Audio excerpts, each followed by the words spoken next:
Modernisasi bergerak dalam segala aspek kehidupan. Teknologi menjadi salah satu aspek yang berkembang pesat. Transformasi teknologi kian melesat. Inovasi teknologi semakin bervariasi. Yang semula konvensional, kini serba digital. Dewasa ini, digitalisasi sangat memudahkan kehidupan manusia. Belanja, pergi, makan, semua dapat terrealisasi hanya dalam aplikasi. Namun fakta yang ditemukan, tidak sedikit kejahatan dalam dunia digitalisasi yang tercipta. Mulai dari phishing, penipuan kode OTP, pemalsuan data, hingga penguntitan dalam dunia maya yang berujung kriminalitas. Maka dari itu, kita kupas tuntas dalam SKS. Simak, kritisi, solusi.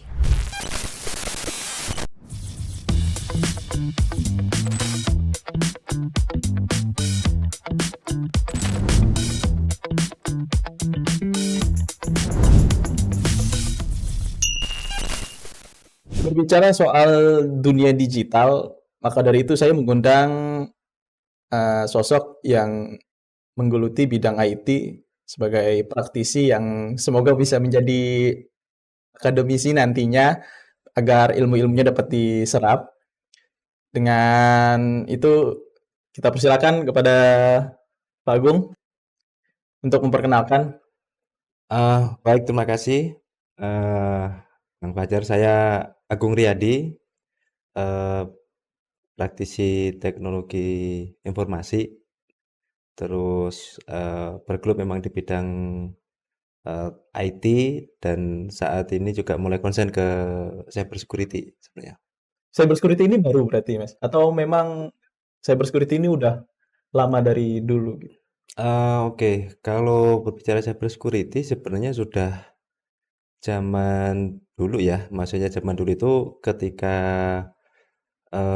teknologi sudah mulai berkembang, jadi sudah ada mulai komputer sudah digunakan, itu sudah ada ranah keamanan siber. Kalau bahasa Indonesia kan keamanan siber. Jadi memang sudah lama sekali cyber security itu.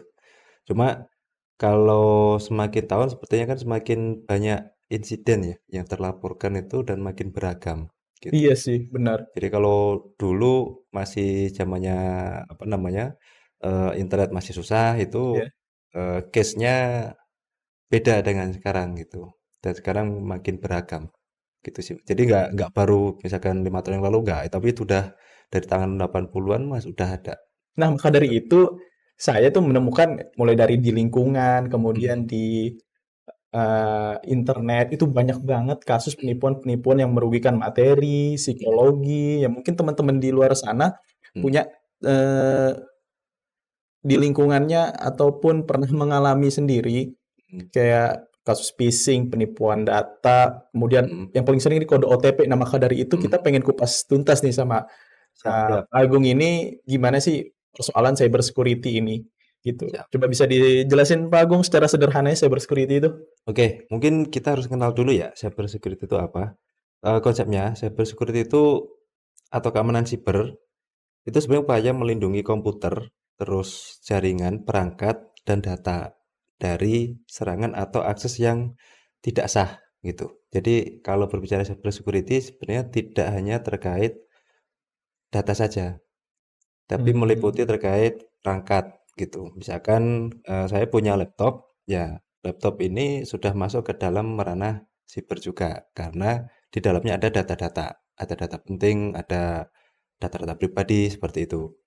Nah, membayangkannya biasanya kalau teman-teman cyber security juga membayangkannya itu semacam rumah. Jadi rumah itu merupakan dan termasuk di dalamnya itu merupakan aset kita. Nah, cyber security itu berbicara tentang pintu, kunci, ada alarmnya apa enggak, CCTV. Nah, itu yang menjaga agar tidak ada pencuri atau orang yang tidak memiliki hak masuk ke dalam rumah dan mengambil barang-barang kita tanpa hak gitu. Nah, cyber security itu memang keseluruhan mulai dari fisik sampai ke basis data. Di sisi lain juga pertimbangannya adalah si manusia pemilik rumahnya ini juga harus cerdas Nah, dong. Itu penting. Gitu. Makanya ini kita bahas nih, Iya, seru nih itu teman-teman. penting. Jadi sebelum ke ranah manusia, kalau kita tarik ke belakang dulu, yang sekarang itu yang lagi hype kan transformasi digital. Berarti kan yang dari fisik kita copy atau kita taruh di internet dalam bentuk digital. Nah, kita berawal dari situ dulu. Jadi kenapa harus transformasi digital? Itu memang ada banyak aspek. Jadi pertama seperti revolusi industri. Ya, mungkin teman-teman tahu, Bang Fajar tahu, ada pernah revolusi industri yang 4.0. Oh, 4.0. Iya, 4.0. iya, iya. Teknologi revolusi industri 4.0 itu memang teknologi digital mengubah. Jadi pabrik, industri, perusahaan itu mengubah ke ranah teknologi 4.0. Nah, itu yang kenapa revolusi industri juga apa namanya, berperan di situ karena memang sangat berapa ya, sangat mendukung. Karena ini bicara kebutuhan ya. Oh iya, Iya, kebutuhan. betul, ada kebutuhan. Jadi ada revolusi industri, terus ada kompetisi global. Jadi kalau udah dimasuk ke digital, maka kan semakin dekat. Kita ingin reach ke keluarga yang jauh dekat, ke partner dekat, meeting dekat gitu kan. Jadi tinggal online, telepon atau video call atau mungkin meeting online selesai. Oh iya, Bisa iya. gitu. Artinya kita tidak perlu mengeluarkan ongkos kalau Tidak misalkan perlu berjalan. kemana-mana Iya, gitu. efektif dan efisiennya ya. Betul. Oh Nah, iya, itu iya. udah salah satu impact dari 4.0 tadi. Dari dua itu ada industri, ada kompetisi global, transformasi digital berjalan, maka ada istilahnya itu fenomena fenomena disruptif. Apa itu fenomena disruptif? Jadi teknologi digital ini menawarkan cara hidup baru yang lebih efisien, efektif, terus nyaman dalam lingkungan yang cepat dan kayak serba bisa gitu. Terus hari Minggu. Nah, misalkan di sekitar rumah kan kalau hari Minggu ya udah warung tutup gitu. Sekarang Iya, kan iya. tinggal buka HP, ada aplikasi, kita pesan makan, makanan datang. Iya, iya, iya, Nah, iya. itu Memudahkan kehidupan manusia iya, memang. kalau dulu cara hidup kita, kalau lapar ya kita keluar, Keluar, kita jalan, yang mencari. kita yang mencari gitu. Dan kita harus kalau uang cashnya habis, kita harus ke ATM dulu untuk ambil uang cash, bayar ke warung. Sekarang nggak perlu. Oh iya, iya, iya. Sekarang nggak perlu. Nah, ini yang mengubah transformasi digital. Ini platform sangat banyak. Jadi platform digital itu sangat banyak dan berbeda-beda kebutuhan, media sosial, kemudian untuk berkomunikasi seperti email segala macam. Ada identitas yang kita masukkan. Data pribadi. Data Atau ya, yang atau ya bisa kita bilang identitas data data pribadi itu. Iya, iya. gitu. Atau bisa kita data data pribadi, data pribadi. Nah, ini yang selanjutnya yang sebelum ke human tadi. Jadi apapun itu, kalau kita, mengakses internet ataupun media sosial, itu pasti meninggalkan jejak digital. Wah ini nih yang bahaya nih. Ini nih bahaya nih. Jejak Meskipun digital nih. nggak mengapain, misalkan, Bang Fajar baru kenal saya misalkan gitu, terus, "Aku siapa ya?" Gitu. Nah, terus tahu Instagram atau Facebook saya, kan misalkan scroll-scroll aja, nggak ngapa-ngapain, nggak ngechat, nggak DM, nggak posting, Iya, iya. habis itu udah ditutup gitu. Nah, yang dirasa kira-kira meninggalkan jejak nggak di platform digital tersebut? Meninggalkan sih. Meninggalkan. Meninggalkan. Itu kalau apa, di sisi teknis itu biasanya namanya kan history. Story, Ya, betul. Hah. jadi kalau secara data bisa jadi seperti, oh Bang Fajar ini mengakses Instagramnya Mas Agung dalam berapa lama gitu. Jadi scroll, scroll, oh postingan Mas Agung ini dilihat oleh Mas Fajar. Nah itu yang kita meninggalkan jejak. Iya benar kayak riwayat Gitu. tontonan, riwayat Lewat tontonan. komentar. Itu Betul. tuh ada tuh. Nah itu kan riwayat itu kan ada apa? Ada manfaat selanjutnya kan, seperti untuk analisis segala macam gitu. Iya, iya, iya. Meskipun pelaku tidak melakukan aksi posting, komen, like, nggak melakukan itu, cukup lihat aja, Iya, iya benar. gitu. Dilihat pun juga ada tetap bekas 10 menit yang lalu telah melihat ini, Betul, hari ini melihat ini. iya Itu ada. betul. Nah itu banyak sebenarnya Pak, apa, yang bisa kita olah. Nah ini yang berkaitan sama pertanyaan tadi, dari beberapa institusi itu, eee, mayoritas itu unsurnya itu yang paling rentan adalah manusia. Jadi kalau kami sebutkan ada yang terkait hardware. Misalkan tadi kan kalau dari konsep sederhana cyber security tadi kan ada hardware, ada jaringan, dan ada data gitu. misalkan laptop kan nggak mungkin laptop itu tanpa pemilik. Nah, mereka kan manusia yang memilikinya. Iya, ya, tanpa Heeh, yang si pengoperasinya. operasinya, jaringan juga, data juga sama. Yang memiliki data itu siapa dan datanya tentang apa. Nah, dari keseluruhan ini memang apa, faktor manusia itu memang yang paling rentan, gitu. Oh, Paling rentan dalam ya terlupa kemarin nggak dikunci, terus terlupa password-nya apa, nggak susah gitu. Password-nya biasa, tanggal lahir, nama kucing peliharaan, nama apa namanya, alamat rumah, misalkan. berarti sistem yang canggih kalau misalkan nggak didukung dengan sumber daya Betul. manusia yang berkualitas, sama aja ya. Sama aja. Jadi apapun itu teknologi sangat canggih, perangkatnya sangat, wah mahal banget gitu. Tapi yang mengoperasikan tidak mengetahui atau nggak punya skill, ya itu sama aja nanti. Karena dia tidak memaksimalkan tools-nya gitu. Jadi kayak smart Oh, door. Smart door kan biasanya kan ada fingerprint-nya ya. fingerprint, nah. Nah, kita cuma nggak usah dikunci aja. Jadi nggak ada pin, nggak ada ini. Lah berarti ada ini udah fungsional, tapi manusia nggak melakukan itu. Oh, Nah, itu iya. yang mayoritas memang manusia. Nah, ini contoh phishing, salah satu teknik di dalam apa, kejahatan siber. Phishing itu salah satu metodenya melalui email. Jadi kalau, teman-teman yang pernah mendapatkan email, yang tidak jelas ya, yang tidak jelas, itu, dan tidak merasa melakukan itu bisa diabaikan. Ini contohnya yang atas itu verifikasi itu. Jadi, misalkan saya tidak pernah mendaftar ke salah satu layanan, tapi mendapatkan email untuk verifikasi. Nah, itu salah satu bisa jadi pemalsuan data, bisa jadi itu memang phishing, gitu. Dan yang keduanya seperti UPS tracking ini merupakan phishing.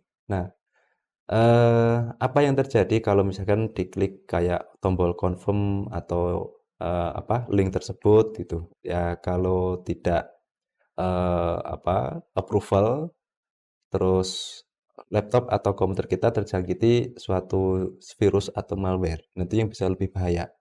Jadi ini yang sangat, eee, sangat banyak terjadi. Ini sebenarnya metode metode lama ini Mas Fajar. Ini metode lama, tapi sampai sekarang masih efektif. Cuma modus-modusnya aja kali ya, mungkin yang dibikin kompleks biar masuk akal di Nah, manusia gitu. betul Kayak yang pertama ini kan masuk akalnya karena dari dana ini namanya kan, betul. dari Ini dana. Kalau kita dari nge-request, "Hai Asmaul Husna," padahal namanya kan ya, bukan Asmaul Husna gitu betul. kan. Jadi ini yang masih sampai sekarang itu masih Tapi efektif. ini apa nih Mas, contoh kasus yang email ini? Yang email ini contoh kasusnya misalkan, ada orang lain yang mendaftar di satu layanan, kemudian menggunakan email orang lain untuk mendaftar.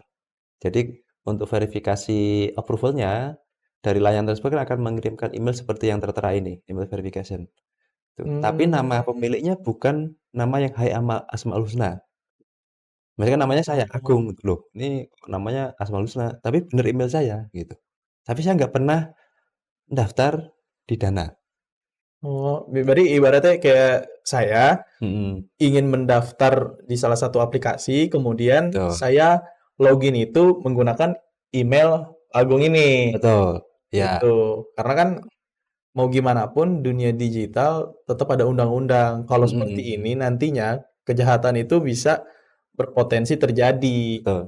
Dan impact-nya bagaimana, nah itu mungkin banyak, masyarakat yang masih banyak belum tahu ya. Jadi kalau kan tinggal saya klik aja itu masih cuma proses setelahnya itu memang dia tidak tahu. Setelah proses seperti approval, nah nanti yang pelaku bisa mungkin, mengambil uang, bisa mungkin menggunakan itu untuk sesuatu yang lebih, apa ya, yang lebih Art tidak pantas lainnya. iya, artinya ada potensi untuk mengeksploitasi akun Betul, kita Kak, ya, ada apa iya nih Mas ya? Ngeri iya, juga ya. artinya udah data. Nah ini kan kalau udah ranah ke sini biasanya memang terkait data, tapi nanti data akan larinya bisa jadi kalau nggak ke, apa namanya, bank, terus data pribadi, gitu. Yang bermanfaat bagi yang pelaku itu apa? Kan ranah ke sana, uang atau data pribadi, tapi ujungnya juga akan uang lagi, Nah, ini data mungkin yang pribadi. kalau misalkan tiba-tiba ini mungkin teman-teman di luar sana juga pernah mengalami ya. Mhm. Kayak saya pernah mengalami tiba-tiba ditelepon, "Halo dengan Heeh, ini," tapi saya bingungnya kenapa dia tahu nama saya, nama saudara saya, mhm. gitu kenapa dia bisa tahu itu gitu, datanya dari mana? Nah, kalau data dari mana, eee, mungkin susah dijawab, meskipun mungkin juga bisa mengasumsikan ya. Kalau Berarti data tidak bisa memastikan gitu? tidak memastikan. Sebagai contoh misalkan, zaman dulu, Bang Wajib pernah yang ngisi pulsa harus ke counter nggak? Oh, yang digosok itu? Yang digosok atau yang kita nulis di buku? Oh, iya iya. Nomor berapa puluh ribu, misalkan, nomor Yang nomor saya ini elektrik gitu kan? iya, nomor Heeh. saya ini terus 10.000. Iya iya. Nah, itu kan kita menaruh nomor kita. Iya juga sih. Iya, Iya kita juga menaruh ya. kita. Nah, itu satu hari zaman dulu belum ada ini kan, belum bisa untuk digital yang langsung isi pulsa zaman dulu. Belum ada aplikasi seperti apa, operator yang punya aplikasi ini kita bisa ngisi pulsa, terus kita bisa ngisi pulsa melalui bank. Oh, Itu bisa kan bisa dulu bisa. belum ada. Iya, kalau seandainya buku fisik itu entah ke mana disalahgunakan sama orang, Mhm, kemudian nomor itu dilacak. Dan sekarang kan iya, aplikasi kan udah ada kan bisa betul, ngelacak. Ini siapa sih nama-nama iya. sama si orang ini Terus nih? terus saya ini aja, apa namanya, daftar ke satu layanan yang saya masukkan nomornya Bang Fajar, gitu. Oh, butuh nomor ya? Oh iya ini. Itu satu nomor. Terus dulu juga banyak yang, terkait apa namanya, nomor identitas. Daftar kan kita nulis, kalau nggak gitu ya apa, kita foto. Mhm. Nah, jadi bisa nih, oh saya dapat, kartu identitasnya Bang Fajar, saya dapat nomornya. Nah, bagi ranah digital sekarang yang, apa ya, memperingkas birokrasi pendaftaran gitu-gitu, ya cukup, "Oh, ini udah valid valid, oke." Nah, ketika valid tadi, kan pasti ada verifikasi semacam ini. Iya. Dapat tadi di Iya telepon iya. atau di SMS gitu, "Tolong diklik," atau "Tolong berapa nomor OTP-nya."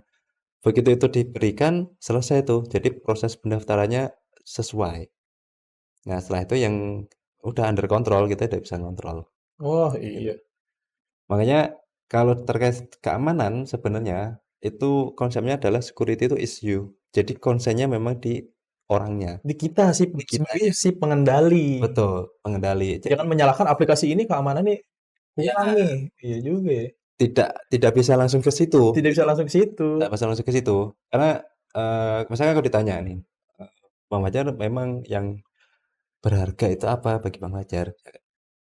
Contoh lah motor ya Contohnya kan. motor, terus apa namanya, sepeda gitu, sepatu gitu. Iya iya. Terus tapi kalau ditanya, "Loh berarti nomor KTP enggak ya?" Oh iya juga sih. Iya iya Nah iya. itu yang masih mungkin masih banyak teman-teman dan masyarakat yang belum belum aware tentang itu gitu. Iya ya, bener ya. Cuma nomor doang kasih Betul, aja gitu. Nomor rekening kasih iya. aja gitu. Apalagi sekarang nomor itu, nomor KTP terutama ya, nomor, NIK itu sekarang udah ke mana-mana. Maksudnya untuk daftar atau untuk validasi, ya itu harus disertakan. Yang itu bisa untuk mengakses ke misalkan buka bank rekening butuh nomor KTP nggak? Tuh, kalau buka rekening di bank. Mengakses beli motor misalkan atau beli sesuatu yang sifatnya apa, besar atau masif, itu kan pasti buat jaminan kan kita perlu apa, penjualnya perlu nomor KTP atau identitas. Iya pasti. Apalagi kalau kita belinya nggak Sebagai cash. jaminan. Iya, Iya. apalagi nggak cash.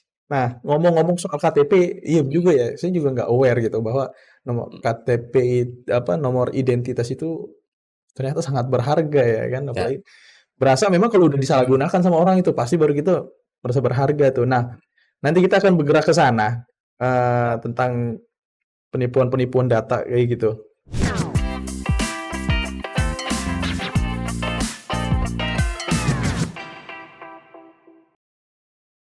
Saya menemukan satu fakta, terjadi peningkatan kasus keamanan di tahun 2019 itu sebesar 40%, hingga 2023 itu lebih dari 77%. Ini cukup signifikan sih. Salah satu contohnya kan selain itu juga ada kasus lain, Ya, itu model lain dari pemalsuan identitas ini ada yang lain nggak? ada, digunakan untuk pinjol.